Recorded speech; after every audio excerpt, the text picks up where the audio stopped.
Gracias, doctor. Buenas noches. Yo prefiero este lado.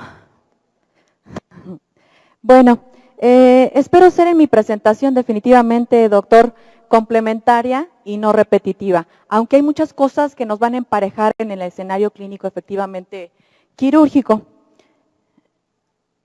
Primeramente, me gustaría que checáramos rápidamente algunas cuestiones básicas. Todas las formas de tromboembolismo venoso las podemos ver de forma aguda, de forma crónica, y bueno, tienen que ir normando como que nuestra conducta en cada escenario clínico. Otras cifras también que son un poquito contundentes respecto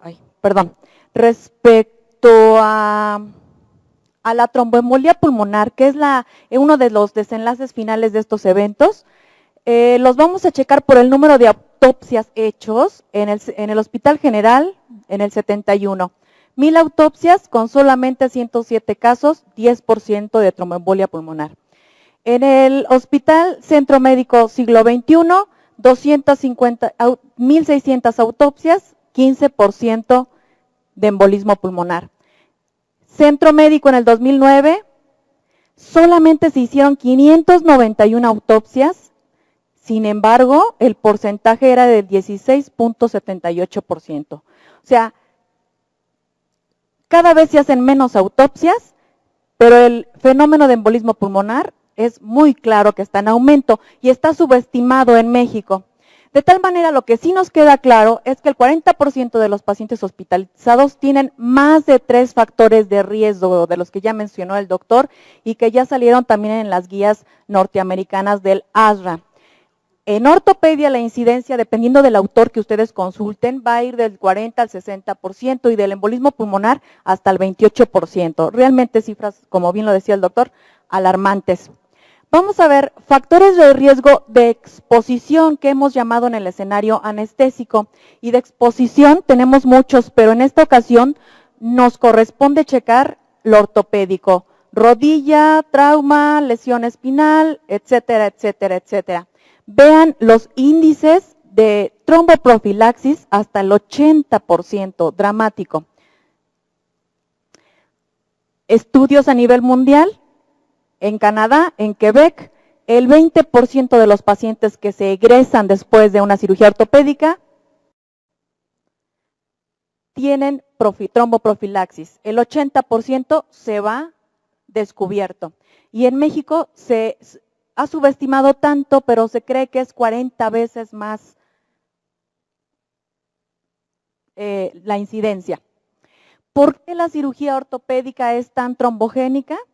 Bueno, la activación de la coagulación sanguínea, un estado de hipercoagulabilidad por el trauma a los tejidos, liberación de sustancias proinflamatorias, éstasis venosa, lesión en muchas de las ocasiones de la arteria de la vena femoral, uso de cemento que es químicamente procoagulante y el uso de isquemia, que hay estudios donde definitivamente muestra una significancia del uso de isquemia y algunos donde otros no, entonces es el único que nos queda aún duda.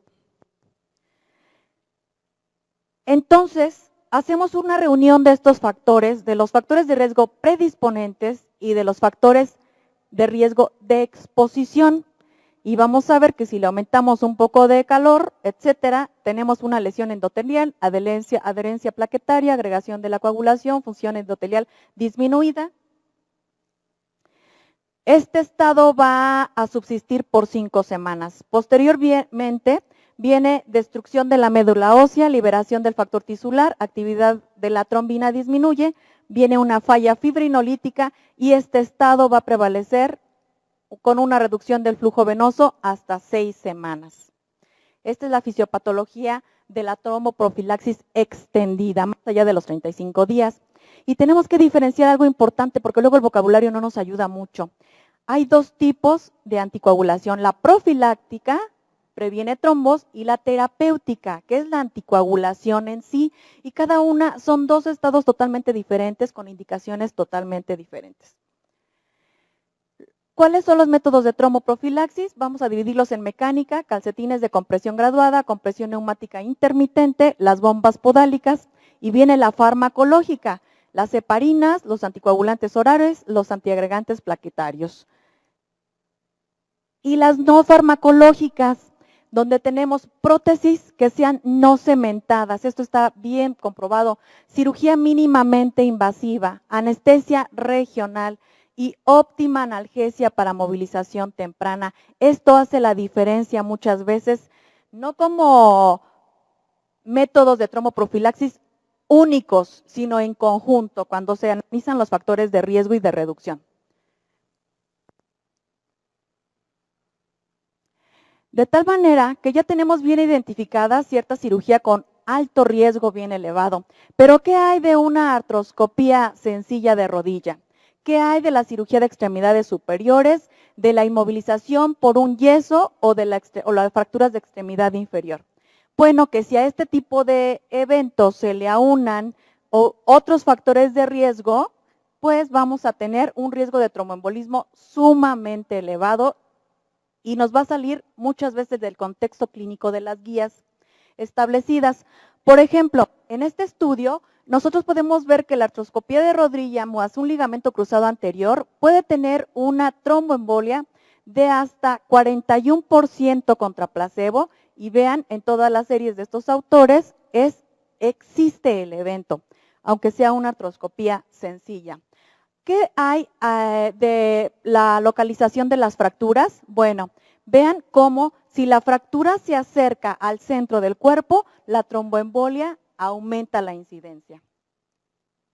Y además, si ustedes están haciendo una artroplastía de hombro, vean que en el 2009 teníamos que se hacían ultrasonidos después de 2 días y a las 12 semanas y veían que el tromboembolismo era de una incidencia del 13%, 2 embolias pulmonares y una de ellas fatal.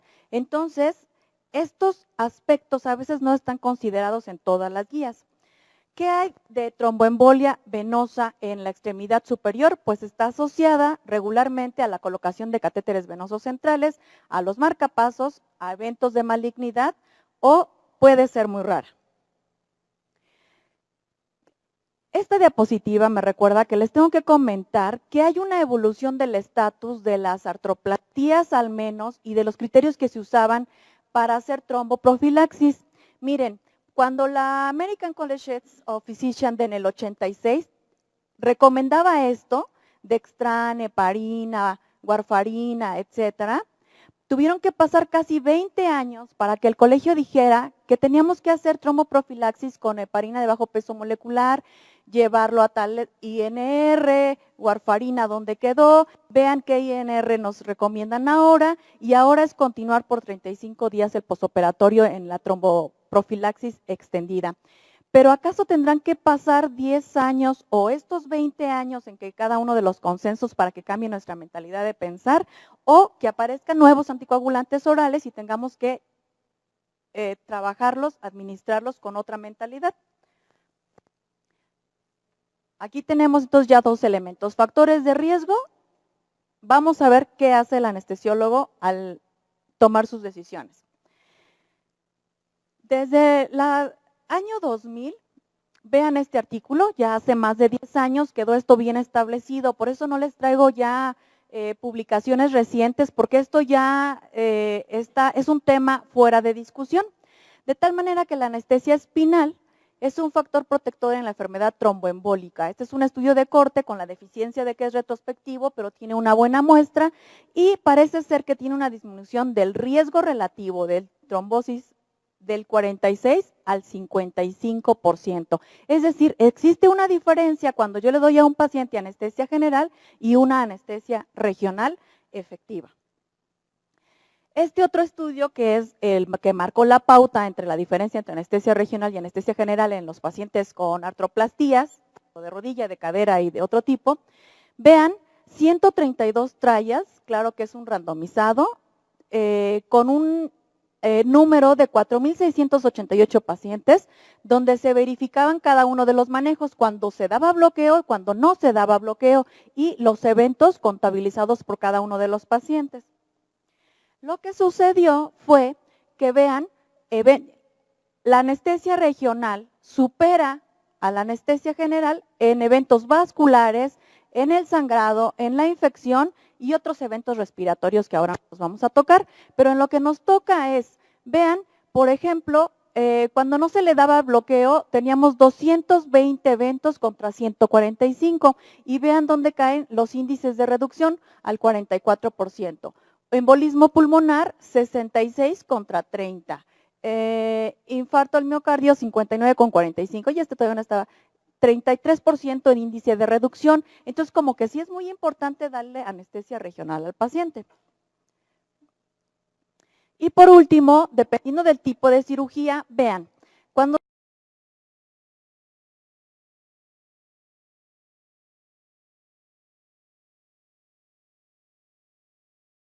se le da para procedimientos de cirugía general, parece ser que no hay mucha diferencia. Vean la figura, 18 contra 18 eventos, pero cuando se trata de cirugía ortopédica, claro que hay una diferencia importante, 89 contra 58 eventos. Y el índice, claro que baja y el índice de reducción es significativo. ¿Qué se tiene que retomar de este artículo que marca la pauta ante una anestesia regional para este tipo de cirugías y para el desarrollo de tromboembolismo? Bueno, que el bloqueo neuroaxial con epidural o espinal reduce la incidencia de trombosis venosas a un mes la mortalidad en fracturas en los pacientes con cadera. Que además existe evidencia suficiente para otros resultados en este grupo quirúrgico, sí. La mortalidad se reduce una tercera parte en pacientes cuando se realiza bloqueo neuroaxial. Y la reducción de la mortalidad no difiere si a su anestesia general le ponen anestesia regional. Y el bloqueo neuroaxial también reduce el riesgo de trombosis venosa, embolismo pulmonar, los requerimientos de transfusión, neumonía, depresión respiratoria, infarto al miocardio y falla renal.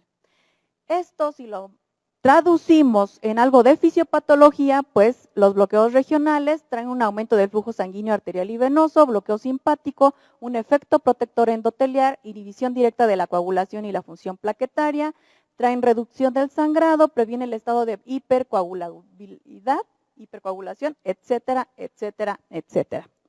Lo más importante que aporta la anestesia regional a la tromboprofilaxis es la movilización temprana. Y esto se puede realizar gracias a que el paciente no tiene dolor. Estudios muy importantes nos llevan a que la recuperación de la funcionalidad, por ejemplo, en prótesis de rodilla, cuando se compara la epidural contra la PCA o contra un bloqueo femoral, vean cómo los ángulos de flexión de la rodilla mejoran cuando se les coloca un bloqueo del ciático y un bloqueo femoral. Igual cuando con menores resultados, pero mejores que analgesia endovenosa. La recuperación de la funcionalidad también en fracturas de acetábulo está bien descrito por el doctor Chelly, que los pacientes caminan más rápido cuando se les pone un catéter en el compartimento del psoas que contra control endovenoso. Y por último, recuperar la funcionalidad sin dolor en prótesis de rodilla. Los días de rehabilitación son más cortos cuando el paciente se somete a una epidural o a un bloqueo de nervios periféricos que al uso de analgesia con morfina. Se va hasta 50 días la recuperación y eso es lo que hace la diferencia entre la anestesia general y la anestesia regional, al menos en este tipo de cirugía. Bueno, ya detectamos factores de riesgo, ya detectamos que la anestesia regional sí obviamente tiene mejores resultados. Ahora, ¿cuál es el gran dilema de los anestesiólogos? Tenemos un hematoma que va desde sacros, que se extiende hasta T1, y bueno, tenemos unos factores de riesgo ya estimados que los deberíamos de tener en consideración. Entonces, esta balanza de la que el doctor hablaba igualmente creo que aparece cuando uno decide colocar una anestesia regional, cuando el paciente tiene profilaxis, tiene un riesgo hemorrágico y además vemos que es un procedimiento anestésico benéfico. Sin embargo, en este estudio del ESCORT de Francia, los mejores resultados para prevención de tromboprofilaxis resultaron con la anestesia espinal y con un bloqueo femoral, vean la incidencia menos del 1%. Y si usted usaba una epidural, 0.6, y si usted usaba un bloqueo del femoral más un bloqueo ciático, 0.5%. Pero no dejaba de tener muchas ventajas cuando a su anestesia general usted instalaba un bloqueo femoral, aunque la incidencia no era tan buena, pero sí era significante. ¿Cuáles son las mejores alternativas de anestesia regional para este tipo de pacientes? Pues tenemos que para cirugía de cadera usted puede instalar un bloqueo subaracnoideo y posteriormente un bloqueo del compartimento del psoas, bloqueo de plexo lumbar continuo más un bloqueo del ciático continuo. Estas son los lineamientos del grupo PROSPECT de control del dolor en cadera en el dolor posoperatorio. Y para prótesis de rodilla, para hacer esa gran diferencia en la tromboprofilaxis, usted puede instalar un bloqueo subaracnoideo de inicio y posteriormente, ya sea analgésico o quirúrgico, un bloqueo femoral continuo más bloqueo del nervio ciático. Aquí vemos las bombas de infusión y cómo los pacientes en el día siguiente pueden estar empezando a hacer su rehabilitación, movilización temprana, lo que equivale a disminuir con significancia el desarrollo del tromboembolismo. Algunas dudas que nos quedan respecto a la tromboprofilaxis es aquel paciente que le hacen una artroscopía de hombro, pero es un paciente obeso. ¿Hay que darle tromboprofilaxis o no?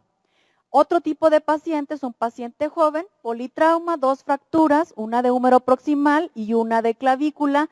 ¿Se le tiene que dar tromboprofilaxis o no? Por lo pronto se les tiene que dar anestesia regional a ambos. ¿Combinado con anestesia general? No lo sé o probablemente. A partir del 2005 empezaron el auge del desarrollo de todas las guías de desarrollo de estándares y recomendaciones para la prevención. Y de tal manera en este momento surgieron los medicamentos más potentes antitrombóticos, como los que ya mencionábamos, el dabigatran, etc. Lo que trajo un mayor riesgo de sangrado neuroaxial. En Estados Unidos, en 5 años solamente, se reportaron 60 casos de hematoma espinal. Entonces eso hizo que una tendencia, al menos en Estados Unidos, de disminuir las técnicas regionales, pero en Europa aumentaron las técnicas regionales porque el uso de acenocumarínicos y de otras dosis y de otros esquemas provocaron que se pudiera trabajar con mayor confianza. Me encanta porque el doctor ya trajo aquí los lineamientos de la Academia Americana de Cirujanos y lo único que tenemos que tener nosotros presente es checar a qué le llaman ellos pacientes de alto riesgo, cómo los están manejando para que cuando el paciente llegue a quirófano sepamos exactamente qué le están haciendo, cómo intervenir y en qué momento realizar nuestros procedimientos. La 8ª edición de estas guías, claro que dieron por el estándar de oro hacer la venografía y el ultrasonido duplex o Doppler, pero ahora se agregaron unas nuevas modalidades como la QualityNet, donde ellos verificaban qué era el procedimiento que se hacía desde que ingresaba el paciente, cómo se manejaba y hasta que salía, unido a la Joint Commission, y posteriormente se agregó MedWatch.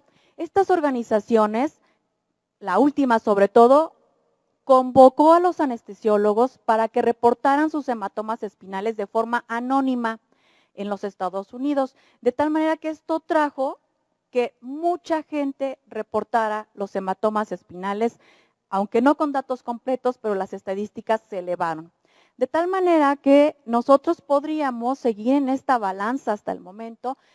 Tengo un riesgo de hematoma, pero el riesgo de embolia pulmonar es mayor si hacemos bien nuestros análisis estadísticos y obviamente el cirujano va a tener que balancear entre el control del sangrado y el control de la coagulación.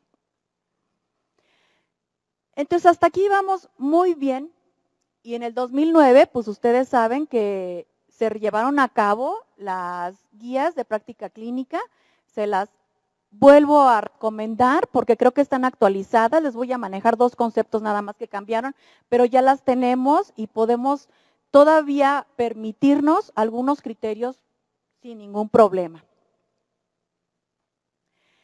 Lo que en el 2010 el ASRA, la Sociedad Americana de Anestesia Regional, manejado es Cada uno de los fármacos que aparecieron en la Academia Americana de Ortopedia fueron desglosados por los anestesiólogos y efectivamente siguieron algunas pautas de cuándo terminar y colocar la aguja, que no difieren mucho de las guías del 2009, que también fueron hechas en base a estos. Y de tal manera se las recomiendo este artículo porque da un manejo perioperatorio más integral respecto a un solo fármaco, que es otro enfoque de verlas, en el preoperatorio y en el posoperatorio. Igualmente lo hicieron en el manejo perioperatorio con la terapia antiplaquetaria, pacientes especiales con stents de alto riesgo, con eventos cardíacos, etcétera, y aquí le dieron una importancia especial, de tal manera que había cada vez más pacientes sometidos a artroplastías de cadera y de rodilla o de otros factores de riesgo que ya tenían valvulopatías, fibrilación y que se necesitaba que el INR anduviera en 2 o 3. Cuando estos pacientes tenían una cardioversión electiva, prótesis valvulares o biprótesis valvulares mecánicas, el INR iba cambiando de 2.5 a 3.5. Y cuando tenían estos otros diagnósticos, infarto, miocardiopatía dilatada o cirugía reconstructiva arterial, el INR se iba a estos parámetros de conducta y de seguimiento. Entonces, lo que la ASRA sacó ya nada más por último y que quería complementar nuestras guías mexicanas que tenemos es que la presencia de sangre durante la colocación del catéter no necesariamente pospone la cirugía. Se sugiere el inicio de la misma con heparinas de bajo peso molecular y en este escenario se debe retrasar su inicio por 24 horas posoperatoria y se debe considerar la situación con el cirujano y se da una graduación de 2C. Si ustedes recuerdan la graduación de la Academia de Cirujanos, que no la he leído a fondo, doctor, pero tenía usted un punto donde decía que se debería de considerar el diálogo entre el anestesiólogo y el cirujano. Pero miren qué graduación le da los anestesiólogos 2C y ustedes le daban un grado 4B. Es decir, como que nadie tiene mucha evidencia auténticamente de si platicar es bueno con su cirujano, ¿no? Es como si quieren háganlo y si no, no, porque son grados de evidencia bajos, no es grado 1. Bueno, al menos es grado 2, pero en la de ortopedistas es grado 4, o sea, se les sugiere, ¿verdad? Pero si no lo hacen, no pasa nada. Creo que aquí estamos cometiendo un error muy importante porque deberíamos ponernos de acuerdo con el cirujano, exactamente, comentarle. ¿Quién le comenta a su cirujano? Tuve una punción roja. Ponemos el bloqueo, tuvimos la punción roja y pues me estaré fijando, monitoreo neurológico, etcétera, pero no voy y platico con el cirujano. Bueno, el monitoreo neurológico estrecho debe ser cada 2 horas en caso de sospecha y rutinariamente. Es una buena escala de gradación. El monitoreo del INR tanto como sea necesario y los pacientes que reciban inhibidores de trombina, fibrinolíticos, se contraindica el bloqueo. Y no hay evidencia para recomendaciones para Fondaparinux, Arixtra. Bueno, es otra cosa. Y bueno, algunos otros modificadores de la coagulación, que ya los habíamos mencionado, se tuvo aquí una presentación de las guías, no voy a ser repetitiva, pero recuerden que nosotros también estudiamos mucho las guías europeas. Las guías europeas ahora salen con una valoración preanestésica, donde en la consulta se debe indicar la suspensión de administración entre 5 y 10 días antes de la cirugía en función del riesgo cardíaco. Se debe realizar interconsulta al servicio de hematología de ser necesario, que podrá predecir el ingreso previo del paciente para sustituir los anticoagulantes orales. Los anticoagulantes orales más recientes como Dabigatran y el Xarelto y todos ellos, están en fase 3 experimentación en Estados Unidos, pero en Europa y Canadá ya están aceptados y se están estudiando muy a fondo, de tal manera que ellos nos hacen las recomendaciones que si un paciente llega con anticoagulantes orales, hagamos una quimoprofilaxis de puente, casi como los opioides, tenemos que rotar a un anticoagulante de menos potencia, como lo son las heparinas de bajo peso molecular, para llevar el INR hasta donde nosotros lo queremos o hasta donde se nos permite establecer una anestesia regional y de no ser así, regresar al anticoagulante oral. Y hablamos aquí otra cosa que hacen los europeos que está cambiando, es que las dosis terapéuticas les dan un intervalo de seguridad de 24 horas entre la punción y el inicio de las heparinas de bajo peso molecular. Antes de retirar un catéter, la dosis previa deberá administrarse por lo menos 24 horas antes. Pero recuerden que estamos hablando de dosis terapéuticas, no profilácticas, porque los intervalos se reducen entonces a 12 horas, mínimo 8. Y así se van los europeos haciendo unas indicaciones muy precisas. Además, se debe solicitar la realización de pruebas de coagulación previas a la intervención y solo podrá realizarse anestesia locorregional neuroaxial si el NR tiene este valor. Si él es mayor, el riesgo de hematoma epidural está probablemente incrementado y no se debe realizar un bloqueo central bajo estas circunstancias. En caso de cirugía electiva que no se pueda demorar, se administra la reversión. Antes de realizar una punción neuroaxial, deberá haberse suspendido el tratamiento anticoagulante oral un mínimo de 3 días. Pero no podemos dejar desprotegido al paciente. Entonces, y el INR debe ser de menos de 1.5, antes de retirar un catéter epidural, rigen las mismas normas. Y se podrá reanudar el tratamiento anticoagulante oral en las primeras 24 horas del posoperatorio.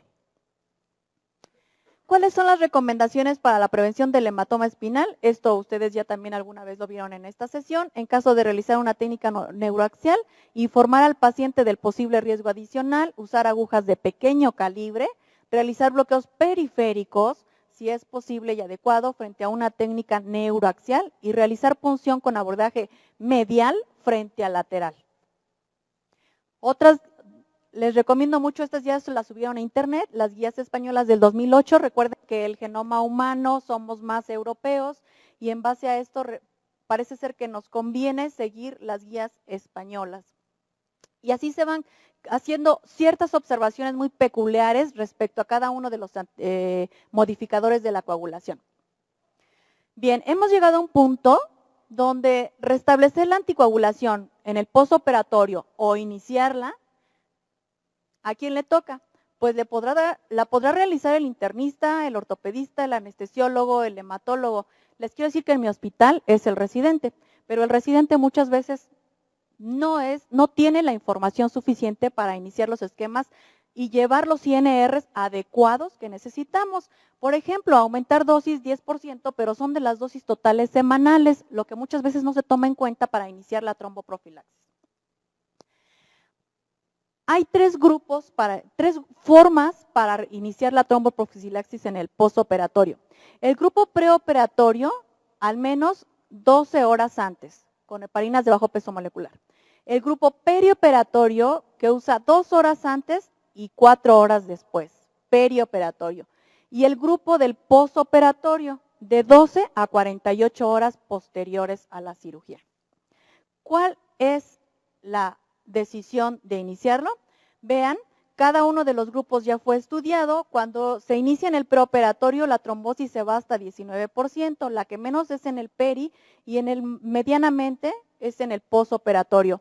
Pero el riesgo de sangrado es mayor en el grupo perioperatorio.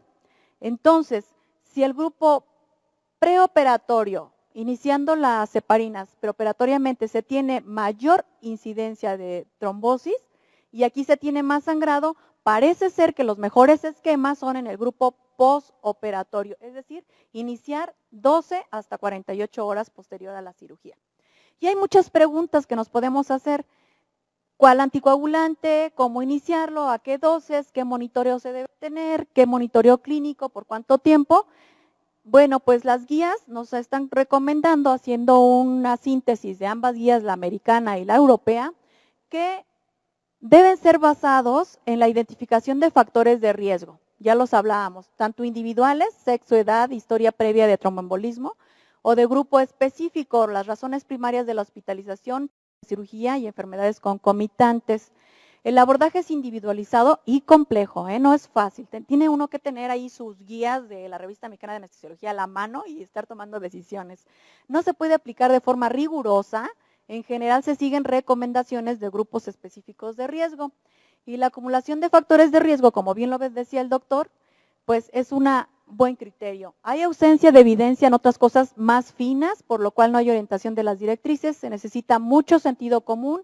Por ejemplo, combinar modalidades farmacológicas y físicas, hacer tromboprofilaxis extendida, y modificaciones a las poblaciones de pacientes especiales, como cuáles, como el paciente renal, el anciano, el hepático, el paciente con obesidad, etcétera, etcétera, etcétera. Para los bloqueos periféricos se deben seguir las mismas guías que para hacer intervenciones en el neuroeje. Y parece ser que, ¿cuál es el futuro? Pues hay que checarlo junto con enoxaparina, que es el gold estándar, el Riva y el Pradaxar. Hay que estar haciendo comparaciones muy específicas y leer la información todavía europea que está pendiente de salir. Pues, y quedarnos pensando mucho en qué es lo que vamos a hacer con nuestro próximo paciente para hacer tromboprofilaxis. Muchas gracias.